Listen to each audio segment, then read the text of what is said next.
जय श्री हरि। कैसे हो आप सब।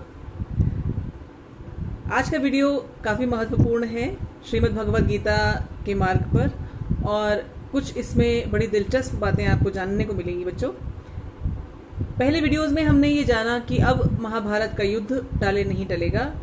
महाभारत अर्थात वो महान भरत वंश से संबंधित घटनाक्रम जिसमें इस वंश के दो वंशज दो अलग अलग पक्ष बनकर एक दूसरे से सीधी टक्कर लेंगे। एक पक्ष होगा धर्म का प्रतिनिधित्व करता हुआ, तो दूसरा पक्ष अधर्म की ध्वजा फहराएगा, पांडव और कौरव। अब ऐसे में महर्षि वेदव्यास स्पष्ट तौर पर जानते हैं कि धृतराष्ट्र जो नेत्रों के अंधे हैं और साथ ही साथ इस महाभारत के युद्ध के लिए सीधे उत्तरदायी हैं, उनके मन में इस युद्ध को देखने की इच्छा अवश्य होगी। तो महर्षि वेदव्यास अपनी अलौकिक शक्तियों में से एक शक्ति धृतराष्ट्र को देने का प्रस्ताव करते हैं। इस शक्ति को कहा गया है दिव्य दृष्टि, द डिवाइन विजन या डिवाइन परसेप्शन। परंतु धृतराष्ट्र का मन बड़ा कमज़ोर है, दुर्बल है, अपने बच्चों को यूं कटते मरते घायल होते नहीं देख सकते, इसलिए वो इस शक्ति को लेने से मना कर देते हैं और महर्षि वेदव्यास से ये अनुरोध करते हैं कि इस शक्ति को वो संजय को दे दें। अब संजय कौन है? संजय धृतराष्ट्र की सभा के एक बड़े सम्मानित सभासद हैं, यानी कि मिनिस्टर। बहुत धर्मात्मा हैं, सदा सत्य बोलते हैं, स्पष्टभाषी हैं, जो बात जैसी है उसे वैसे ही कहते हैं। यहाँ तक कि जब पांडवों को अन्यायपूर्वक 13 वर्ष का वनवास और 1 वर्ष का अज्ञातवास कौरवों द्वारा दिया गया, तब भी इन्होंने बिल्कुल स्पष्ट शब्दों में धृतराष्ट्र को चेतावनी दी थी कि ये जो हो रहा है ये अन्याय है और इसके फलस्वरूप कुरुवंश का समूल नाश होगा। परंतु दुख की बात यह है कि प्रजा का भी बहुत ह्रास होगा, प्रजा भी, निर्दोष प्रजा भी बिना वजह मारी जाएगी। तो ये है संजय का चरित्र। संजय इस शक्ति को स्वीकार करते हैं। अब बड़ी जो दिलचस्प बात है बच्चों वो ये कि जब श्रीमद् भगवद गीता वास्तव में कुरुक्षेत्र में श्री कृष्ण अर्जुन को सुनाएंगे, संजय इसे 10 दिन बाद धृतराष्ट्र को सुनाएंगे, परंतु वो ऐसे सुनाएंगे जैसे कि वो स्वयं कुरुक्षेत्र में उस समय उपस्थित हों। अर्थात संजय श्री कृष्ण और अपने बीच के अंतर को और तो और समय के अंतर को भी मिटा देंगे, which means the distance of space and time will be completely erased। ये है दिव्य दृष्टि। इस दिव्य दृष्टि में बच्चों संजय के पास ये शक्तियां हैं कि ये भूत और भविष्य, प्रेजेंट और फ्यूचर, इनमें किसी भी घटनाक्रम को देख सकते हैं, जान सकते हैं। किसी भी व्यक्ति के मन में जाकर उसके मन की बातों को समझ सकते हैं, जान सकते हैं। किसी व्यक्ति की अनुभूतियों को अपने शरीर में अनुभव कर सकते हैं और इसके लिए उन्हें अपने स्थान से 1 इंच भी हिलने की आवश्यकता नहीं। असंभव लगता है ना? परंतु असंभव है नहीं। ये जो दिव्य दृष्टि की बात हो रही है बच्चों, इसका सीधा सीधा एक स्पष्ट उदाहरण इस समय आपके सम्मुख प्रस्तुत है। जो व्यक्ति आपसे इस समय आपके मोबाइल स्क्रीन के माध्यम से बात कर रहा है, क्या ये वास्तव में आपके सम्मुख है? नहीं। ये व्यक्ति तो इस समय कुछ और कर रहा होगा, शायद कुछ लिख रहा होगा, कुछ पढ़ रहा होगा, कुछ देख रहा होगा, या शायद सो रहा होगा।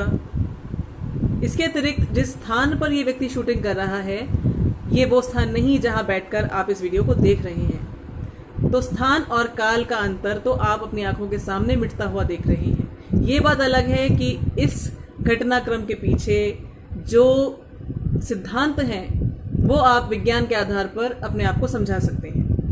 तो जो बच्चों शब्द है दिव्य, डिवाइन, ये शब्द हम उन घटनाओं और अनुभूतियों के लिए अनुभव करते हैं जिन्हें हम प्रकृति के नियमों के आधार पर ना तो समझ सकते हैं और ना समझा सकते हैं। Things and happenings and experiences which are beyond the working of the laws of nature.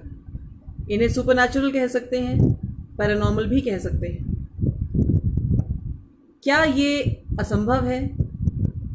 एक बार फिर से सोचिए। कुछ प्रश्न आपसे पूछती हूँ बच्चों। कभी ऐसा हुआ है कि आप किसी स्थान पर गए हों और आपको अचानक ऐसी अनुभूति हुई हो कि यहाँ अच्छा नहीं लग रहा, यहाँ से चलना चाहिए?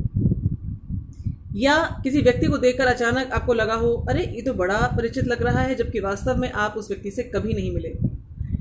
या किसी व्यक्ति को देखकर अचानक आपको ऐसा लगे कि मैं इस व्यक्ति के आसपास बिल्कुल नहीं रहना चाहता, या अचानक किसी घटना को घटते देखकर आपको ऐसा लगे कि अरे ये तो मैं पहले देख चुका हूं।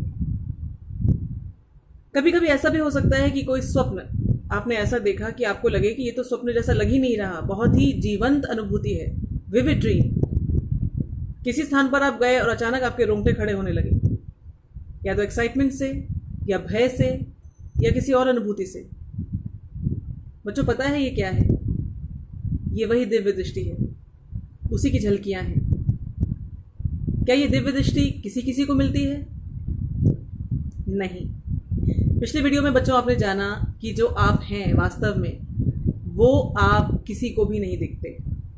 आपकी शक्तियां, आपकी सामर्थ्य, आपका जो एक्सपेंशन है, ये इतना दिव्य, इतना असीम है कि इसे आप भी स्वयं नहीं जानते। कभी कभी जाने अनजाने, चाहे अनचाहे, आपको इन शक्तियों और इस सामर्थ्य का थोड़ा थोड़ा परिचय मिलता रहता है।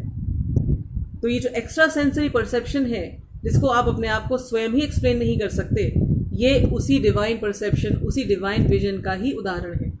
मैं आपको अपने जीवन की घटना बताती हूँ। एक महानुभाव हैं जिनके पास इस प्रकार की शक्तियाँ हैं। मेरे एक परिचित इनके पास अपनी किसी समस्या को लेकर गए थे, और ये मेरे आंखों के सामने की बात है। इन महानुभाव ने उन परिचित के घर के एक एक विवरण को इतना सटीक बताया, as if he was present right there in that house. दीवारों का रंग, पर्दों का रंग, बिस्तर की बेडशीट का रंग, दीवारों पर टंगे चित्र, और तो और बिस्तर के पीछे नीचे पड़ी हुई एक छोटी सी चमकीली चीज़ के विषय में उन्होंने बताया।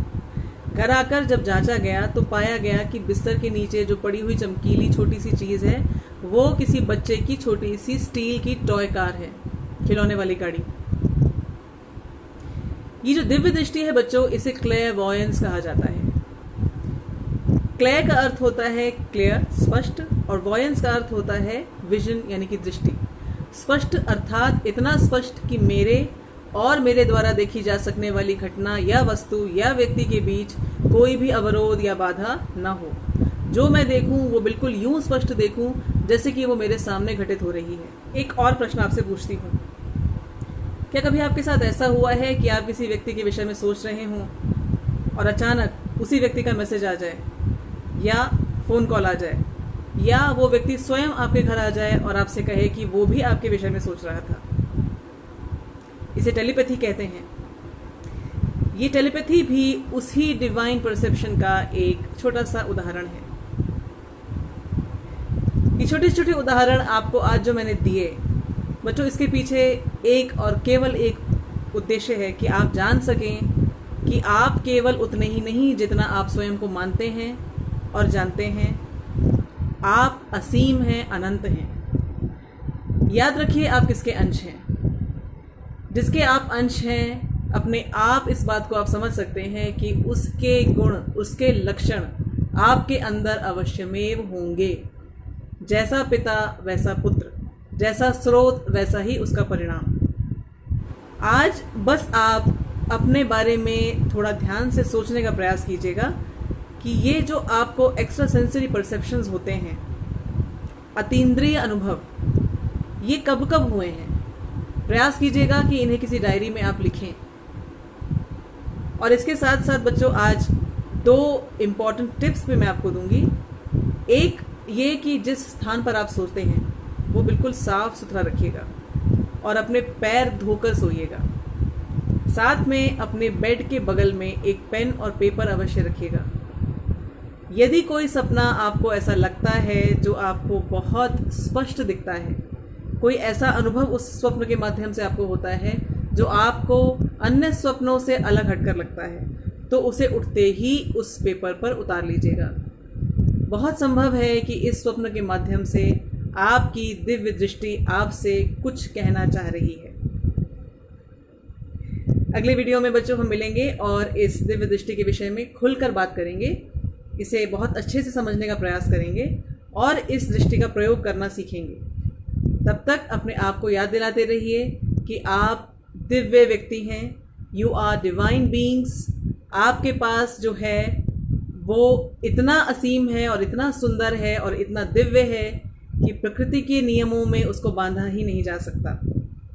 आप दिव्य हैं। जय श्री कृष्ण।